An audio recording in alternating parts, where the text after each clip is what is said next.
Hunting or Bust, the journey onward by Master Atlan in Chapter 34, Where We Come From.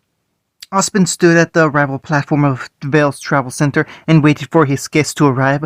The beacon headmaster tapped his finger rhythmically on his cane and patiently waited for the vehicle to arrive. Really getting quite bored here, actually. Sort of regretting not bringing a scroll to at least do some work on, or goof around on an app at the very least. His prayers were answered as an airship came flying in and docked on the edge of the bay. The engine started to slow down and the wings folded back before he heard a powerful mechanical hiss. The batch opened up and dozens of people started to flood out to make their way to the city. Several people noticed him and gave him polite and quick greetings that he returned in kind. Soon enough, most of the people had filtered out until one last person made their way off the aircraft. Osmond smiled and stepped forward to greet them. "I'm glad you could make it." "I'm glad I made it too. I forgot how long a trip this was." Well, it's really hasn't changed much since you were here, correct? Actually, would it sound weird if I admit that it sort of looks smaller? Austin blinked in silence and turned to look back at the massive city that filled their light of sight. He turned back and answered with the same simple tone. Yes, it would sound weird.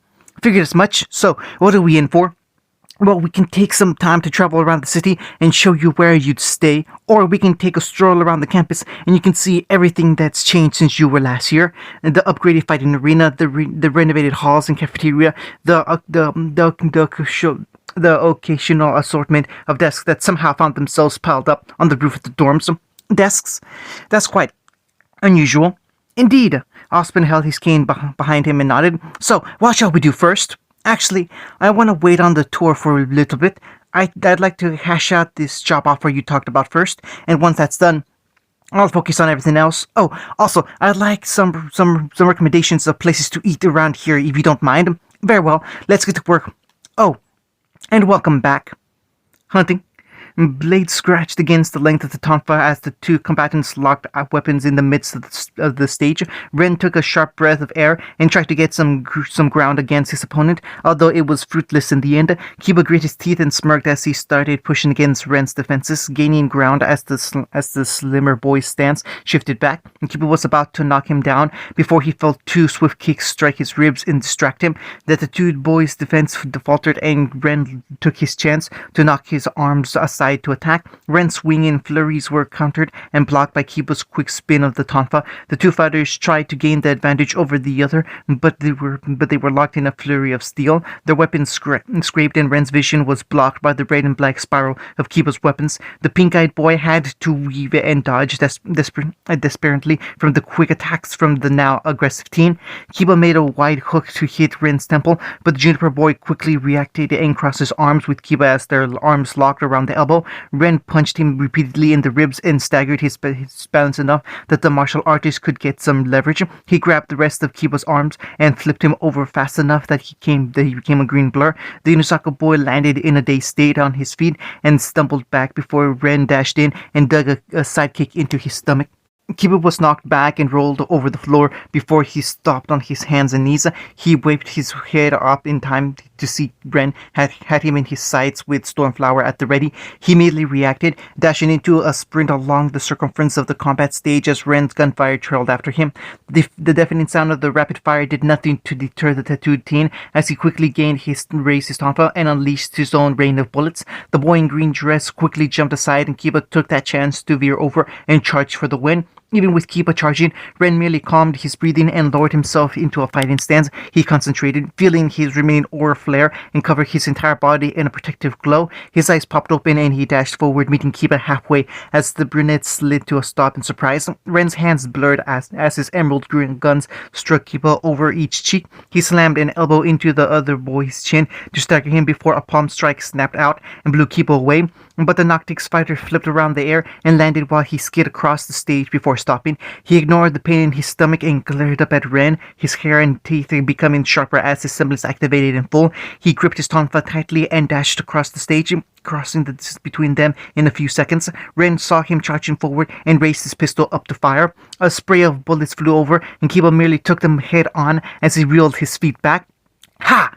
Kiba's fist came into Ren's cheek and slammed him down into the floor. The moment the black-haired boy was floored, a loud tone rang out through the amphitheater as the lights came back on. Kiba stood up and took a breath as his features returned to normal and his semblance deactivated. He looked up at the overhead screen and saw his aura bar had dipped into yellow while Ren's had fallen into red. He heard a moan and saw Ren sitting up and rubbing his cheek gingerly. The boy with the pink highlight looked up at Kiba and sighed before holding out his hand for assistance. He dryly joked with a light smile. "Did you really have to charge in with your semblance? You don't think that might have been partially overkill? You have only yourself to blame. How else was I gonna win against your crazy moves besides going all out?" Kiba returned, grabbing his friend's hand and pulling him up with a grin. The attempt to encourage his friend seemed to have fallen flat because Ren just answered him with a bored stare. "Hey, you're the one that hit me with that palm thing. I just thought I'd hit you back and get even." "No, Ren, what did you do?" Nora exclaimed from the seats, and she gripped her hair in disappointment. She watched the two make their way off stage. "You should have swept the leg! Swept the leg!" "I thought Nora was friends with Kiba." "She is," Pierre clarified and tried not to get the attention of the girl in question. "If that was anyone else fighting Ren, she would have been telling him to break their kneecaps." "Oh well, that makes sense, I guess." "Very good, gentlemen. Very impressive showing from both of you." Glinda stood in the middle of the stage and looked up to the class while holding her scroll to her chest. She seemed to size up the present students as the room went still with an eerie silence. The powerful huntress fixed her glasses over her nose and stepped forward. "I will be releasing you from class just a bit early today, but first, I wish to say something to you all." The attention from everyone in the amphitheater focused on the teacher as she looked around at all of them. "Now, I'm sure if all of you have realized it or not, but I should point out that there is less than a month left of the first semester. As expected, a quiet round of murmuring and cheers immediately followed as the students reveled in the fact that they had nearly completed their first big hurdle to becoming hunters. Glinda allowed her students to take a moment and congratulate themselves before continuing. She coughed in her hand, garnering their attention once more. "Now, while you still have quite a few things to do before this semester concludes, and by no means should you become complacent and lazy, I still wish to acknowledge and congratulate you on your hard work so far, and I want to warn you that as hard as these first few months have been, it will be child's play compared to the semesters that follow. Over the next few months, you will be taking classes and living with other students from around Remnant, as well as taking your very first mission. We expect a lot from you being able to reach this far, and we hope to see more from you in the future." The students' reactions varied, from smiles to somber nods as their thoughts drifted to what they would expect. She continued, "However, I would like all of you to take the time to see how far you've come, and give thanks to those who have helped you along the way, your friends, your teams, and your families. Remember that although you've been able to make it this far, by no means could you have done it alone. You are dismissed." "Hunting. Come on, Akamar, fetch, fetch!" Nora yelled joyfully as she threw a stick across the empty field and waited for the massive white canine to chase after it. However, the large dog made no effort to chase after the stick as her shoulders slumped in disappointment. "Oh, come on, it's a stick! They're the most fun thing a dog can chase." Akamar simply tilted his head in bewilderment as Nora frowned. She grabbed him by the collar and attempted to pull him up, but her efforts were futile as he was firmly planted in the ground. How was he so hard to move? He was like a statue, and she totally knew she could move a statue if she tried. She slid on her butt after she had failed to nudge him at all and frowned up at the dog. "What's with you, buddy? Why don't you want to play fetch?" The hammer wielder merely received a lick to her nose and a quick bark as an answer. "Fine, let me show you how we play fetch." Nora jumped to her feet and dashed before coming back with the stick in hand. She waved it in front of him as the dog watched it move closely. You see, one of us throws it and the other catches. That's how we play. Ready?" Akamar merely opened his mouth and chomped down on the stick to take it from her hand. Nor stood there with a blank stare as Akamar paused. He reeled back before snapping forward and letting the wooden stick fly out of his mouth and towards the other group of students walking by. An orange and pink blur chased after the flying stick without a moment's hesitation. The students saw the 5-1 freight train coming their way and dove out of the powerful girls as the powerful girl jumped. She caught it with her arms and fell into a roll, heaping in the dirt. She popped up on her feet and held the stick up clearly. "I did it! Well, that's different." As is this, Kiba noted, looking away from the sight of his dog playing catch with the spastic girl to address the much more interesting and unusual occurrence beside him. You know, I thought I would see you do a lot of weird and unusual crap over the time we're teamed up, but seeing you actually read a book by choice is definitely not something I ever expected to see. Shut up, his partner and leader hissed out as his eyes were firmly glued on the pages of the green book, as he had usually been doing over the last week or so when they had had any free time. Kiba wasn't the only one that continued to make comments, as most of his teammates and friends, and even people in passing, had noticed his 100% increase in reading recently. Beloved looked absolutely shocked when she noticed him reading before history and came over to say how proud she was. Even Ublik and Port were suspicious that he was hiding answers or sleeping behind the book when they weren't talking. What could he say? He really wanted to be right and see the pout on Blake's face when he started gloating. But he knew when he was beat. This was a pretty cool book. What do you think about this? The brunette asked Ren, sitting in the shade of a tree with them as he supervised Nora to make sure she didn't get in trouble. The boy in the elegant green garbs spared a look over to Naruto, who decided to try and ignore them entirely. He had to admit that he was partially surprised to see the boy indulge in the book when it wasn't inquired by the school, but he quickly got over it. He just nodded. I think it's good that Naruto has expanded his horizon and started reading as a hobby.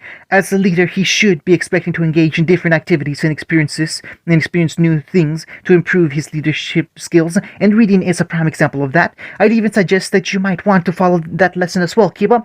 Thanks, Ren. And shut up, Kiba. I didn't even say anything. Yeah, but I'm pretty sure you're about to. Bassett always had a sharp tongue and ready to cut him down a few pegs.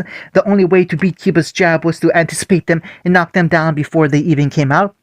While he silently cheered for a win against his partner, Naruto felt a sudden presence and weight start to push on the book in his hands. His head snapped up to see Akamaru forcing his nose into the spine of the literature and sniff it a few times. The blonde reeled back and started pushing against the dog's neck with his foot in an attempt to nudge him back. No, get back, stay away. Could he smell the cat on the book, or was he just interested in snatching it because a fox was using it for himself? He was forced out of his thoughts as he held the dog, as he felt the dog push and struggle against his foot, even as he strained to hold him back. The dog plumped down on his butt and let out a sad little whine and whimper at Naruto's reluctance to play with him. "Aw!" Nora came over, dropping the stick out of her mouth and falling to her knees to comfort the sad dog. She nudged him affectionately and rubbed his head as she looked towards Naruto with an accusing glare. "That's me, Naruto. He just wants to play. You don't have to push him away like that." Was this very bastard playing the cute and wounded animal care card to hide its true devious nature? Sneaky son of a bitch. He does not just want to play, he's always doing this. He started listing off his complaints in a desperate attempt to get sympathy from his friends. He sits on my clothes, he rolls around in my bed when I'm not in it, he somehow opens up my box of bandanas and just starts flinging them around like they're toys. He's just taking a liking to you, his partner offered up with a cheeky smirk and an exaggerated shrug. Maybe he wants you to be his new best friend. I'm jealous. He said that with a barely contained grin and zero concern for the idea that his dog might like the blonde more than him. If Naruto was paranoid, he'd almost suspect the boy and dog were working together to mess with him. And he was paranoid, so that was totally his first guess.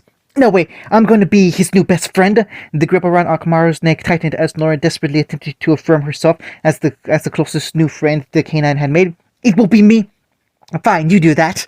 Whatever was wrong with the girl that made her want to be friends with this mutt by choice was not his concern. The more often it was away from him, the better. Just make sure it sticks away from the book. Blake already threatened that if I got this messed up, she'd do the same to me. Oh, ultimatums, cool. Nora found a comfortable spot on Akamaru's back and prepared for a run. She announced with a cheer, "Mush! Sorry, please go." Rough. The massive dog dashed and started sprinting around the grassy field as other students watched in amazement and disbelief. The whiskered boy sighed in relief after the troublemaker and the dog had run off and given him some peace. He took a moment and realized that recently he had started considering most of the usually fun and exciting stuff they did tiring and wanted to get back to reading. Was the dog sapping away his energy? Was it the book? Oh dear God, he was becoming Blake. I heard this field will be covered in booths from sponsors and other Kingdom restaurants during the Bida Festival. The boys looked around the empty clearing and imagined it filled with people and attractions from all over Remnant. Rand sat up and made sure Nori and Nakamura were still in his line of sight. It'll be exciting to see what businesses come over and participate. Can't wait for the festival. It's going to be so much fun. Yep, and speaking of the festival, Kiba rolled his head and looked up at his partner expectantly. Don't you think you should be saying something to us?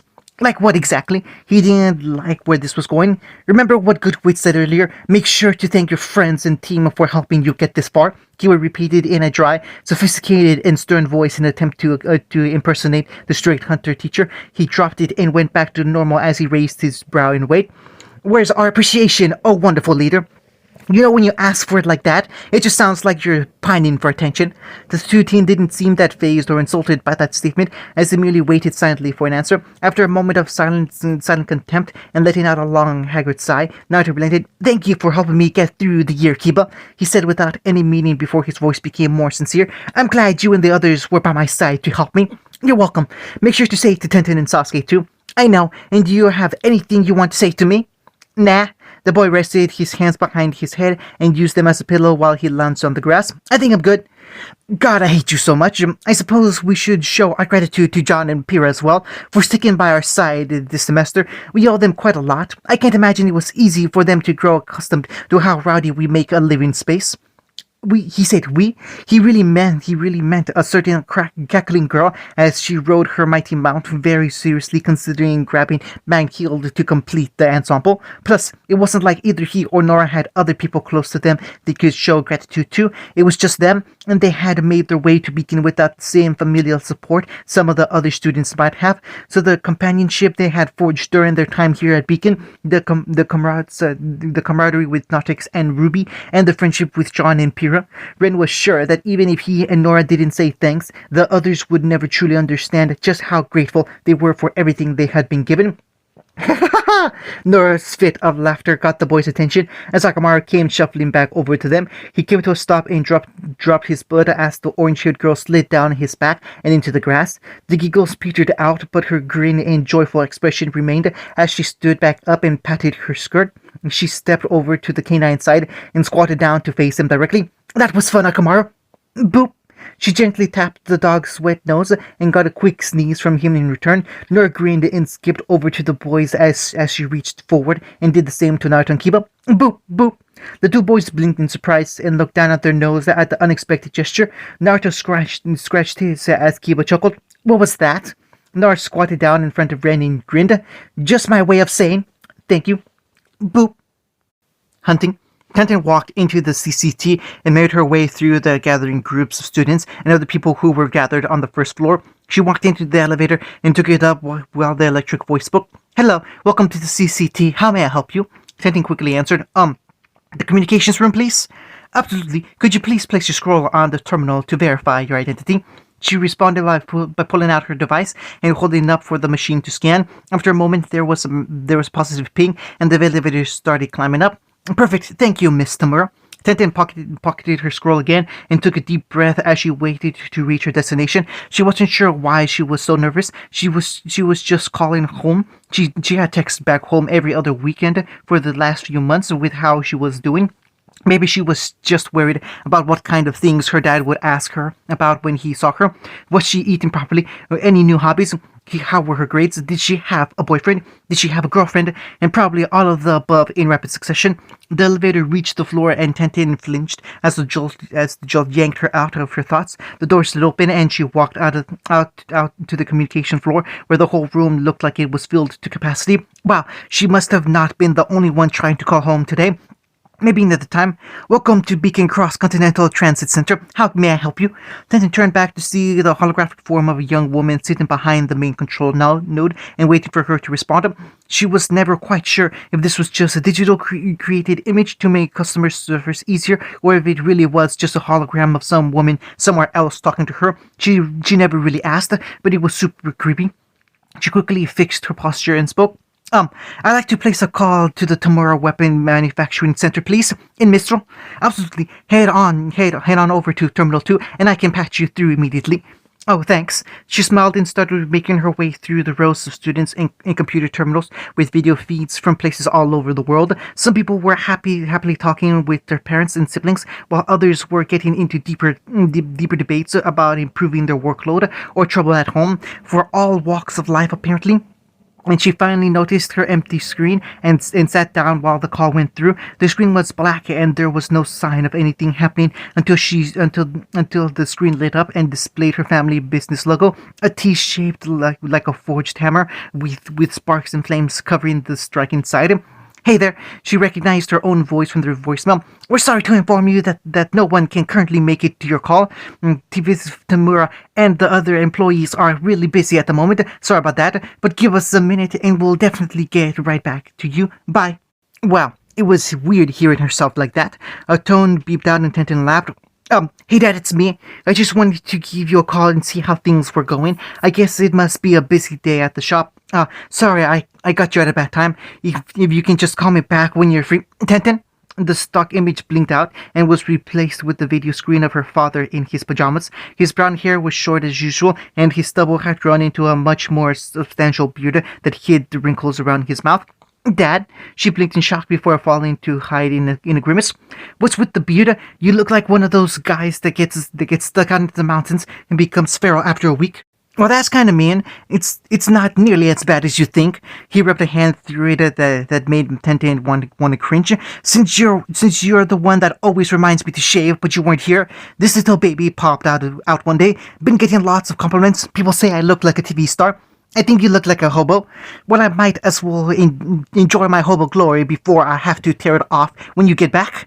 She laughed. Why are you in your pajamas? I was gonna call it an early night. Had a long day today. He pulled out a sandwich and started to partake. I woke up at 4 this morning to help with a big order we got last week. We got a call from Hayden saying the students need some maintenance for their weapons and sent us other order forms. They've got every weapon shop in the vicinity of the kingdom working on this. Sounds like the business is booming. You have no idea.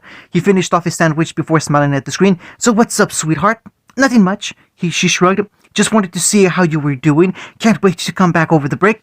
Me too, sweetie. I can't wait to see you again. Yeah, and when I come back, when I come back, there's well. Tintin blushed bashfully and shifted in her seat. There's something I want you to see. What is it? Well, I want to keep it a secret until I see you, but I just can't wait. Tintin nearly burst out of her seat as she got up close to the screen. I made my own weapon. What? All her father's previous fatigue and lethargy disappeared as complete shock covered his face before immediately replaced with joy. That's wonderful, sweetheart. And what changed? What did you make? A pair of sticks, dual use. She held her scroll up and put it in the device jack. Here, I'll send you the schematics I made.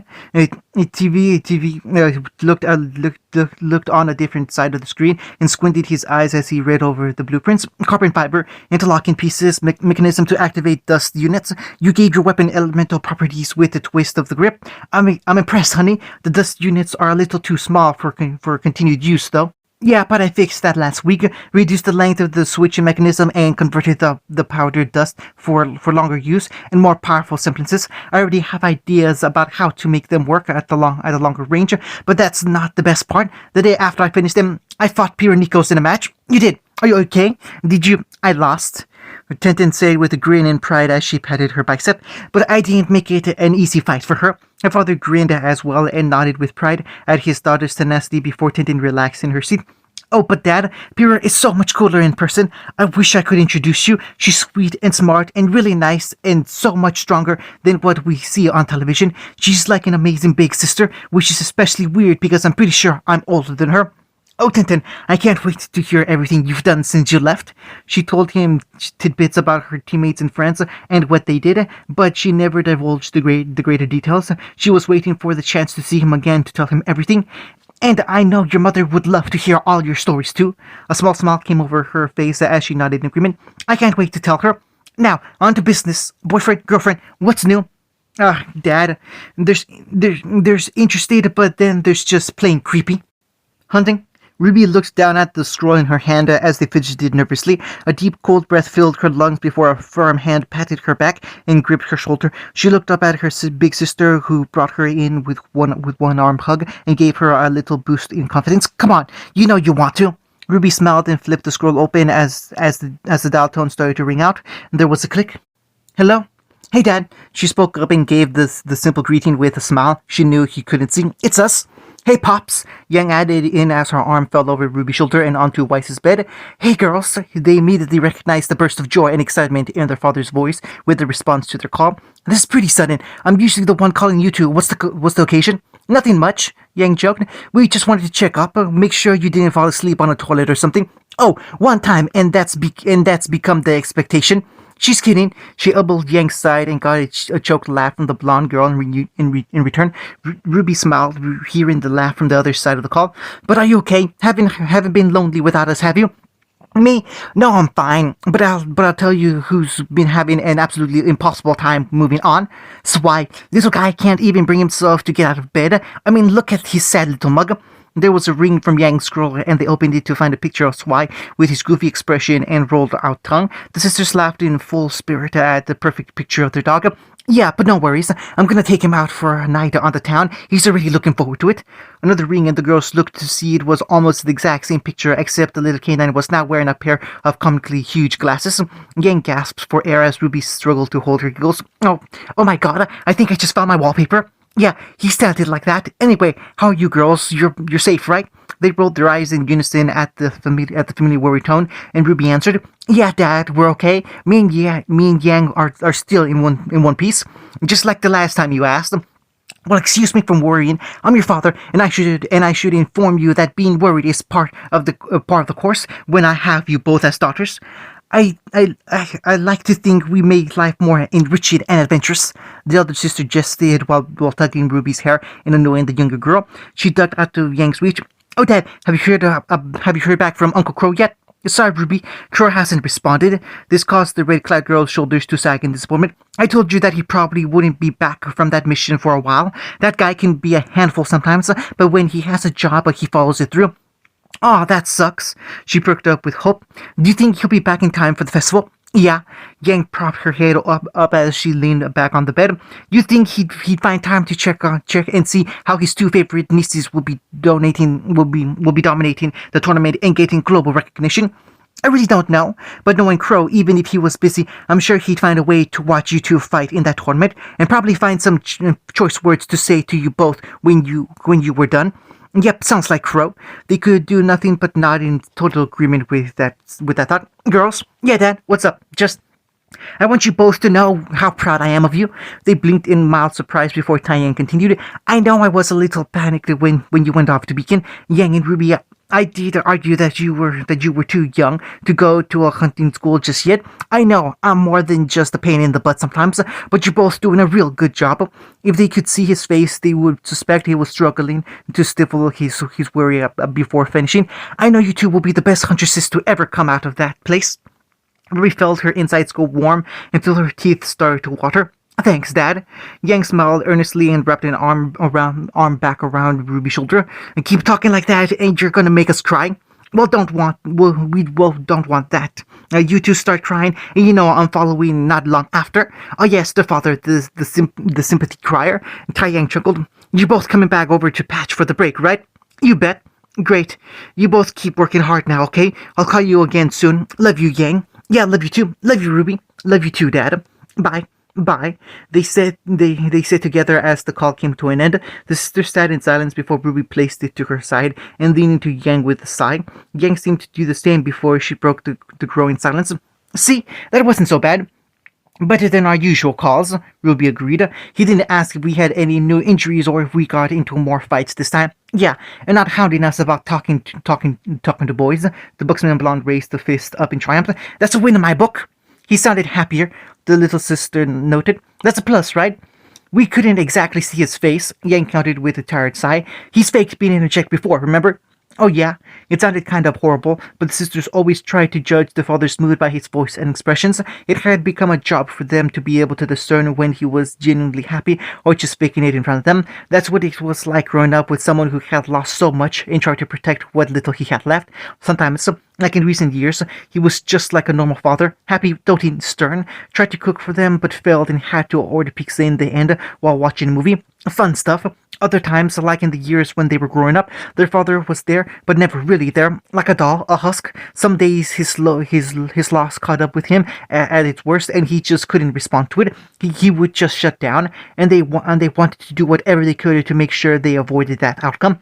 You think he's okay? Ruby asked with uncertainty and hope that Yang would be more observant than her. He'll be all right for just a few more weeks till we get back, right?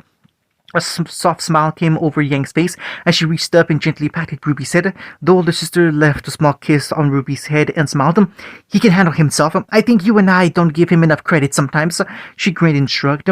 We should just focus on surviving these last few weeks, and then we'll think about everything else. Good point. Homework, test, finals. Why's telling us to do finals? Why's writing us about tests? Why's telling us off about sitting on her bed and messing it up? We should get off before she gets back. Yep, and fix it before she finds out. I don't think we can. She always notices even the tiniest little creases and stuff. And then it's easy. We blame Blake and let the ice cream get on her case instead. That's horrible, but I totally agree. Hunting.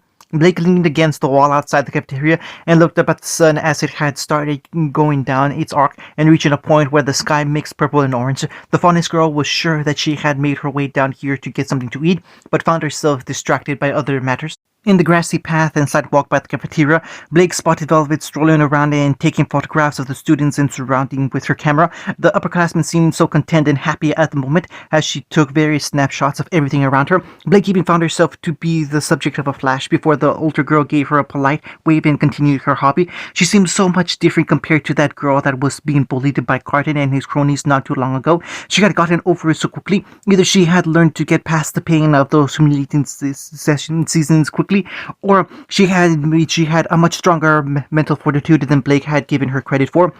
But either way, she seemed to have moved on from that pain. And that was something Blake was extremely envious of at the moment. Over the last few days, the conversation she had with Naruto continued to come back and cloud her mind almost entirely. Topics of fondness, relations with humanity, their public acceptance, the private discrimination, the white fang, and different sides of an argument about it. These were all things she had thought about at length recently, but the most prevalent debate had been the choice of whether to reveal her fondness nature or to her team or not. Her mind had immediately made dozens of counterpoints and arguments against the idea. Why his reluctance? The many different ways Ruby and Yang may respond. What could possibly go wrong? Blake had considered all of these points in full and weighed them against the advantages. These in joy and relief Naruto spoke about to have his team in on his secret. She could just imagine it, even if it wouldn't be the same and the small possibility they would all be okay with it. It just seemed so perfect, the good and bad, for and against. Her mind was cluttered with these concepts for days now, and Naruto just seemed too preoccupied with reading her book to be having the same kind of mental debate as her. On a side note, she was totally winning their little agreement. Yoink! Hey! Blake came out of her thoughts at the familiar yelped and looked up to see some new girls had snatched Velvet's camera out of her hands. She held it over her head with a grin as Faunus desperately tried to take it back. No, not this time. She struggled with the choice the last time she watched the bunny be subject to this kind of torment, but not. Coco, that's not funny. The rapid Faunus huffed as she stomped her foot and threw her hands down. I was in the middle of taking a picture. Yeah, I know. We've been waiting for you to finish for half an hour. The beret-wearing girl stayed with no small amount of mirth at seeing her friend get huffy with her. The girl tipped her glasses and looked at the Faunus with a much more inscription glare. You remember we're supposed to be going to sessions with Glinda set up for us, so we're prepared for the missions next semester, right? Velvet's ears quickly slumped over, and she realized her mistake. She looked aside meekly under her leader's gaze. Yes, and we should be there now, but where are we? Waiting for me and my photos, she muttered before looking up at Coco. Are we going to be in trouble? Well, she's probably gonna scold and tell us off. The taller girl flicked her sunglasses up, her bridge again, and grinned. But not like that's any different from normal. The flashable girl then took a moment to look over the camera in her hand and tilted her head quizzically. Why are you taking pics here anyway? No one is carrying their stuff with them. Velvet got closer to Coco's side to see the pictures she had taken. I know, but I still like taking pictures of the landscape and surroundings. I think they look really good. Well, I bet I can get a better picture easy. And Coco turned back and called out, Fox, Yatsu, get over here, family photo. And two taller boys made their way over to the girls as Coco smiled and pulled Velvet in with a shoulder hug. They positioned themselves and the bread girl held up the camera. Say, Chia, Yatsu, you might want to bend over a little more, a lot more. You know what? We'll take it down here. She angled the camera so it was pointed up at them instead and got the whole team in as the camera flashed. There you go, golden. We should make some copies. The team started making their way back where they came as the team happily walked beside the phonics girl and laughed with her. She looked like an entirely different person compared to the girl she had pitied while being bullied by those boys. Blake had unconsciously reached up to grip her right elbow and looked down at it as her eyes softened. Blake, are you alright, child? I'm fine. It's nothing to worry about. Your arm is bleeding. I just scraped it when we were leaving with everyone. You need to talk up to everyone again and tell them this was just a hard day. I think they're aware of that, but if we don't patch that up, it might get infected. I said I'm fine. No buts, young lady. Give me your arm and I'll fix it. Blake, give me your arm. Okay. Good girl. You know, I think it might be time for me to activate your aura. You're just about the age where most people get theirs unlocked, and you won't have to worry about scraped knees or elbows at rallies anymore. Mr. Hiruzen? Yes, dear. Why isn't this working? We go out almost every day and rally, hoping people would listen to us, but by the end we're either ignored or getting pushed out by another group of people. It is working, my child. Those people that rebuke us are just the ones that are so set in their ways of hatred that they can't do anything but try and fight us because they know we're reaching people with our beliefs. But there are so many of them. I know, and that hurts me too. Every time I see it, some of the adults say we should push back when they arrive. What that we should stay and fight. No, that's not the answer. Why not? How can we ever hope to reach people when we're blocked out by all this rage and hate? Blake, listen to me. I have been a part of this group for decades. When it was passed on to me, I tried to lead it with the same fortitude, integrity, and heart that my predecessor did when they led it. I know it might not seem like it, but over the years I have noticed changes in the world, changes for the better. The prejudices and biased opinion may seem like the majority of the world, but they just bark the loudest. It may take time, but we will see a peaceful world for everyone to live in. It shouldn't have to take this long. You're right, it shouldn't. But you need to understand, Blake. As many horrible crimes I've seen humans commit to faunus, I've seen faunus commit to humans in return. It might seem easier to fight back, but that will only perpetuate in a constant cycle of hatred that turns between our races. They are not our enemies. They are our brothers and sisters. And if we ever wish to live together in peace, we need to extend an open hand, not a closed fist. A cycle of hatred. Yes, Blake, if you want to live in a world of peace, abandon your hatred and fear, destroy that cycle, live with the hope of love and peace. Blake, the phonics girl came out of her memory and looked up to see Weiss walking towards her with a worried expression. She must have been really out of it if she didn't even notice the sound of her heels clicking against the stone of the sidewalk. Why did that old memory come back to her now of all times? Are you alright? The Harris questioned as her eyes drifted down to her side. Is your arm okay? Huh? Blake realized she was still gripping her arm and let go to see she was holding it so tightly. Her lighted complexion had gone red for a moment. She nodded to reassure her teammate. I'm okay. I was just caught up in an old thought. Oh well, if you're sure. She watched the shorter girl breathe out in relief before her face switched to a scowl glower and a hand on her hip. Don't make me worry so much. I was coming down to eat and I see you just standing out here with some sullen look on your face. I was suspecting the worst. I'm fine, Weiss, Blake repeated. You don't have to worry and you don't have to give me a speech. Everything's okay. The ivory-haired girl seemed to take the opinion in stride before she just crossed her arms and nodded. Fine, you're smart enough to know when you need help. She stood there silently before her shoulder loosened a little and she seemed hesitant to speak. Well, if you're okay, would you like to get something to eat? Weiss was asking her to join her and eat. This seemed strange. Blake crossed her arms and asked with a skeptical look, What's with you? You look like Ruby trying to talk to someone for the first time. Look, I'm asking if you want to get something to eat, alright? I'm not used to asking people those kinds of questions. Usually Ruby just grabs us by the waist and carries us off to grab something quick to eat. Weiss huffed and rubbed her face with an annoyed grumble. Second person to point that out today. Second. Why is everything okay? Blake spotted Sasuke coming down the sidewalk as well before he stopped when he saw that she noticed him. Weiss asked him to come along too. What was going on? This wasn't the first time she had noticed the weird friendship formed between the Uchiha descendant and the Shinii heirs. Yes, everything's fine, Weiss answered, not noticing the silent tension that had formed when Sasuke and Blake had spotted each other. The ponytailed girl continued on. I just invited Blake to come and join us for dinner. She had gotten nervous just asking him out for food, alone, like a date. If Yang was here, she'd probably have a field day. Oh, Sasuke hummed before he faked a smile and jerked a thumb over his shoulder. Then I should probably get going. Don't want to interrupt you two and your meal. Nonsense, Weiss argued. We can all eat together. The tables are big enough. Yeah, but she's right, Blake said as she stepped past Weiss and headed forward. She didn't smile, but she sent him a small nod. There's no reason for you to leave. Let's go eat together. It was strange and uncomfortable, and knowing her, she probably said it with a frown or something that mixed the message, but she wanted to let the offer stand, mend bridges, fix the awkward tension that built between them the moment they realized their heritage on the first day. Sasuke seemed surprised by her offer and went silent. Before he just gave her a small nod. It wasn't a clear invitation for friendship or anything, but it was a step, a peaceful dinner with the Shinii and Uchiha and Ilphonis, a step in righting the world of the cycle of hatred. What about me? I'm the one that made the offer in the first place, Weiss called out as they went ahead, and she waved her arms around frantically. Don't just leave without me. Hunting, press on. Don't let up if you hesitate for a moment. Ugh! John's sword came down towards Beard's head, but she merely sidestepped it completely as his blade hit the stone of the roof with a thud. There was a severe tremor that ran up the length of his arms as Pyrrha slammed her shield on his forearm and swept out his foot. The blonde leader spun through the air before landing on his back with a loud grunt and moan. He opened one eye from his pained wince and looked up to see Pyrrha standing over him. Her usual kind demeanor had returned as she smiled proudly. That was a wonderful attempt, John. You're already showing improvement.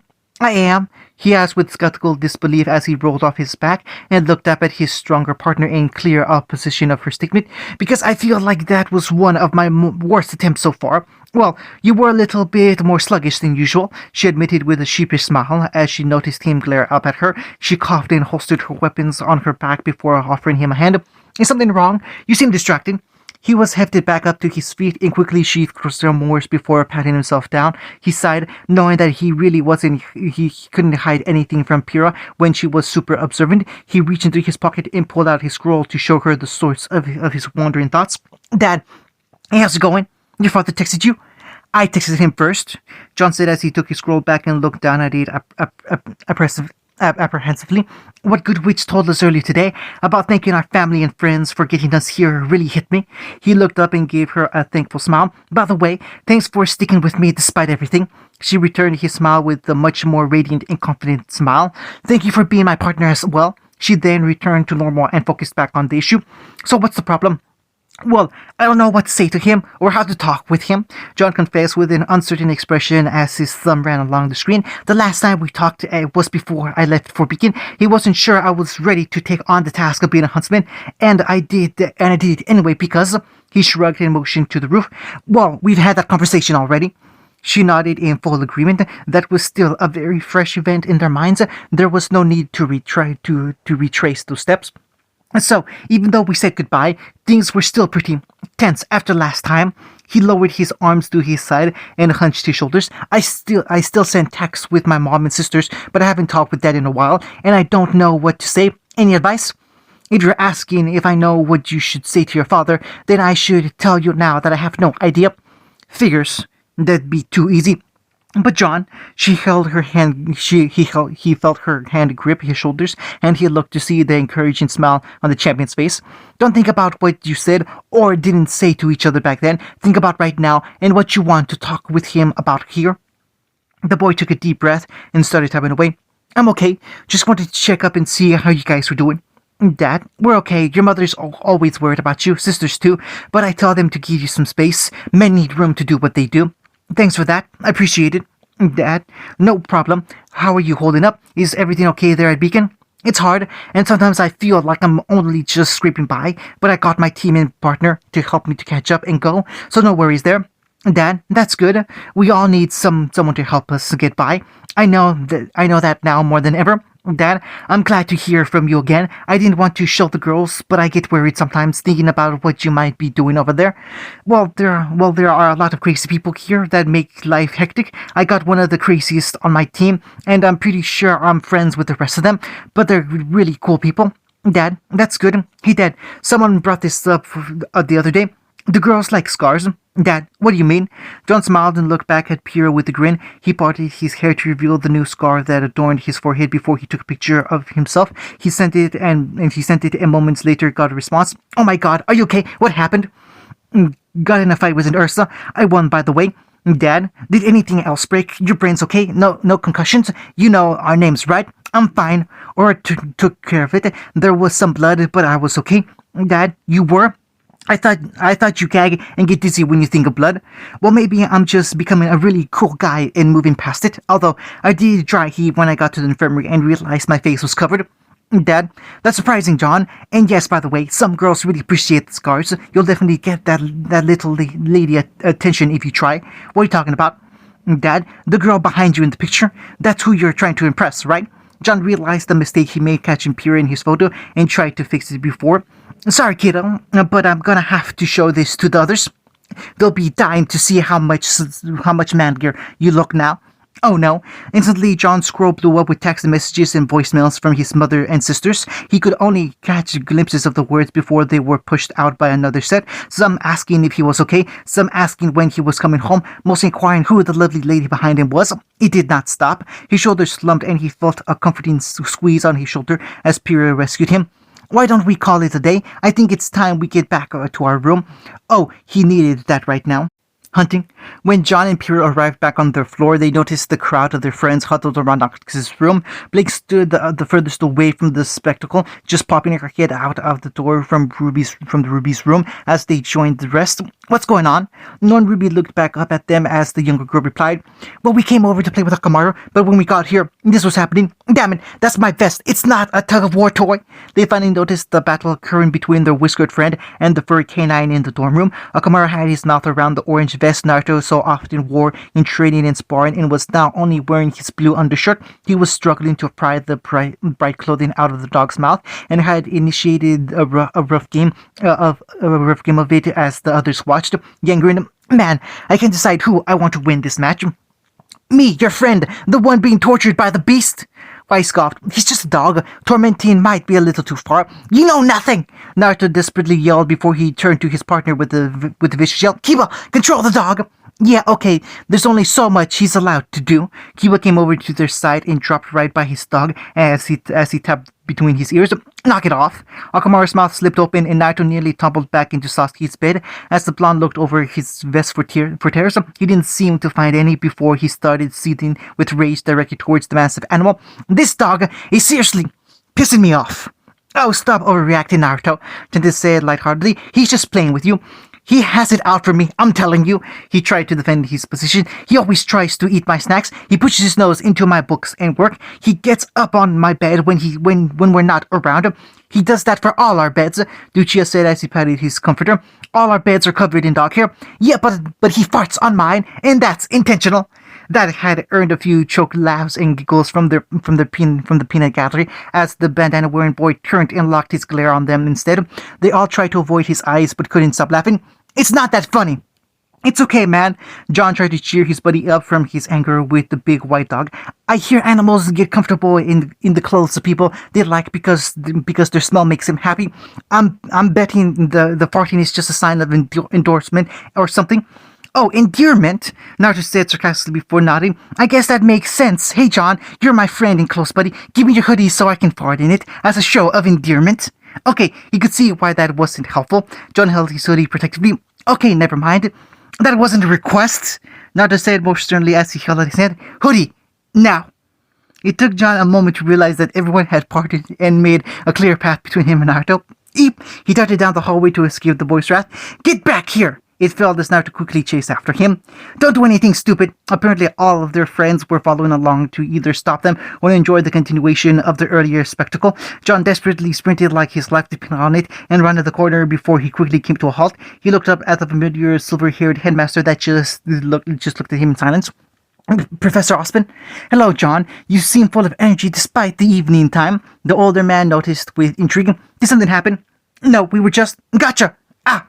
Naruto came diving in from around the corner and caught John in a headlock as the Ark's arms waved around desperately. Naruto finally noticed who they were standing with and chuckled. Oh, hey, Professor. What are you doing here, so... Suddenly, John felt the grip around his neck relax to the point he nearly fell on his face from the lack of support. He blinked in surprise and looked up to see Naruto was staring forward with... Well, he looked like a deer in headlights. The others finally made their way around the corner and immediately went at attention when they noticed Ospen's presence. Professor! Ruby yelled out in shock. What are you doing here? Y'all seem rather energetic tonight. Good to see you aren't getting lazy with the close of the semester so soon. The wise man held his hands on his cane and looked between all of them. I'm here because this was the last stop of the tour for today. Tour? Ruby questioned as they all looked between each other in confusion. Ruby innocently asked, Why would you need a tour, sir? It's not for me, Ospen said before he motioned to the person behind him. It's for my guest. The students all finally noticed the man standing beside their headmaster as he stepped forward. He was a tall individual, only an inch or two shorter than Ospen. He wore dark black jeans and a blue dress shirt with a white coat and red trimmings down the arms. He had shoulder-length spiky blonde hair with bangs that went down his slim face. He looked very youthful and had bright blue eyes that looked towards all of them as they did the same to him. His eyes panned over the large group of students before falling on one in particular, someone who looked stunned and shocked and froze all at the same time when he saw him. The older man felt a big smile come over his face before he finally spoke. Hey Naruto, been a while, huh? Dad, extra. If I made it cloning, it'd be this. Naruto sat on the bench with a heavy expression as he tiredly waited for things to go about their course. Hey Naruto, Ruby cheerfully called out to her friend as her team followed closely by to greet the whiskered boy before heading over to the cafeteria. What are you doing out? Whoa! The other girls were just as flabbergasted by the sight in front of them, and other students and teachers stopped as well to see the spectacle occurring over the main course of Beacon's campus. The spectacle being the cacophony of noise and the sight of hundreds of identical Naruto's lookalikes talking over each other and yelling. Yang blinked in absolute disbelief. So is it me, or does anyone else see an ocean of Narutos? She needed clarification that she wasn't going insane, or had some sick fixation on her blonde friend. Sure, he was cute, but goddamn. There was an unamusing nod from the team as Ruby approached the only Naruto located away from the swarm. She asked what she could only hope was Naruto Prime. So, what happened and why are there so many of you? A tired sigh was their first answer before he turned over in the bench to face them properly. It's my semblance. Your semblance? Yep, I can make clones of myself. I was overdue to make a batch of them already and I decided to do it today. That's so cool, Ruby squealed as she looked around at the insane number of copies he could make of himself on command. She bounced with excitement. Why don't you use it more often? This would make fighting in the spar so much easier. Ruby has a point. Yang placed her hands on her hips and looked at him pointedly. And why'd you make it sound like your semblance was some kind of horrible burden? It seems like a pretty awesome skill to have. It sucks because I can't control them. Wait, you're serious? Yep, no control whatsoever, Naruto admitted with a huff as he supported his head with his fist. Every few months I gotta create a batch of these new clones or I start getting headaches, and when they're made I can't talk to them or control them. They just spread out and start acting out on my thoughts.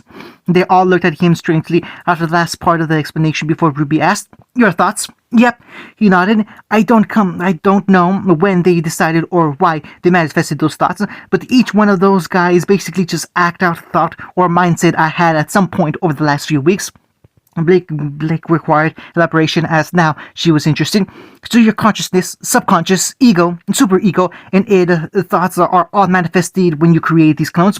Pretty much. The 14s looked between each other before looking out over the rally of clones. Ruby pointed out, the U's over there are arguing. All the times I got into arguments and couldn't think of a good comeback. Wise crossed arms, lying on their backs and rubbing their stomachs, deciding whether I want to take a nap or something to eat. Blake raised an eyebrow. What about that group of you that's humming and dancing over in the corner? Do you ever get a song stuck in your head and can't get it out? Okay, Yang was scratching her head. What about the group that's shuffling on their feet and covering their crotches? Oh boy, all right. Let me have my thoughts. Okay then. Well, this is fun, Yang smirked as she started heading towards the closest concentration Naruto and cracking her knuckles. This was the perfect chance to rectify that loss in the first week of the semester and affirm once again that she could kick anyone's ass if she tried. Multiple times, she started rolling her shoulders. Think I'll take some time to knock a few of them around. Work up an appetite. Don't bother, Naruto called out to warn his fellow blonde. It's about to start.